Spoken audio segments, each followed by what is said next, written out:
MSG가 처음 국내에 등장한 건 지난 1956년입니다.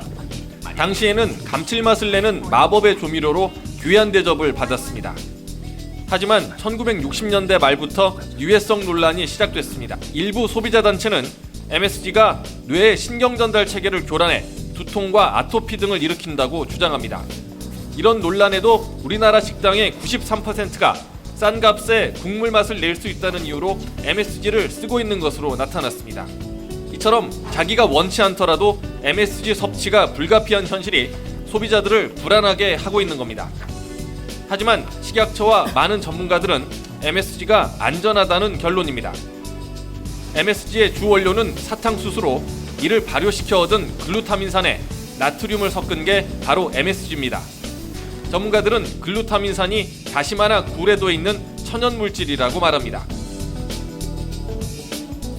네, 그러니까 MSG가 저는 몸에만 나쁜 걸로만 알고 있었는데 대부분 그랬어요. 안전하다니까 참 놀라워요. 네, 자 그래서 MSG에 대한 오해와 진실을 전문가를 통해서 직접 들어보기 위해서 김용식 리포터가 서울 식품의약품안정청에 나가 있습니다. 김용식 씨. 네, 저는 지금 서울 식약청에 나와 있습니다. MSG에 대한 뉴스를 보셨는데요. 전문가와 함께 직접 이야기 나눠보겠습니다. 안녕하십니까? 예, 안녕하세요. 네, 어제 MSG가 유해하지 않다라고 발표를 하셨는데요. 어떤 근거가 있는 겁니까? 그 MSG는 일반 소비자들이 생각하는 것처럼 인체 유해 물질이 전혀 아닙니다. 네.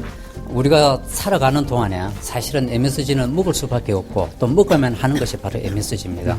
예를 들면은 뭐 상추라든가 토마토 그리고 뭐 생선 네. 그리고 돼지고기에도 MSG가 함유되어 있습니다. 근데 가장 걱정하는 부분이 그 화학적 MSG거든요. 어떤 차이가 있는 겁니까? 사실은 이게 그 멸치 육수입니다. 예. 사실은 이렇게 멸치를 끓여가지고 MSG를 뽑아내는 것이나 미생물 발효를 통해갖고 대량으로 생산하는 것이나 사실 MSG 자체는 전혀 차이가 없습니다. 아, 이게 같다라는 말씀이신 거예요? 그렇습니다. 네.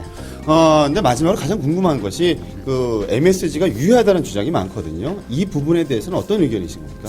MSG는 국제식품 첨가물 전문가위원회에서 매일같이 평생을 섭취해도 인체에 어떠한 유해 영향이 일어나지 않는 물질로 평가를 하고 있습니다. 그래서 우리나라뿐만 아니고 미국이라든가 일본, 유럽 등에서도 식품 첨가물로 널리 사용되고 있는 식품 첨가물입니다. 안전하다는 말씀이신 건가요? 네, 그렇습니다. 사실은 이 MSG에 대해서는 안전한 물질에 대해서 좀 제대로 인식이 되었으면 좋겠습니다. 알겠습니다. 말씀 감사합니다. 네.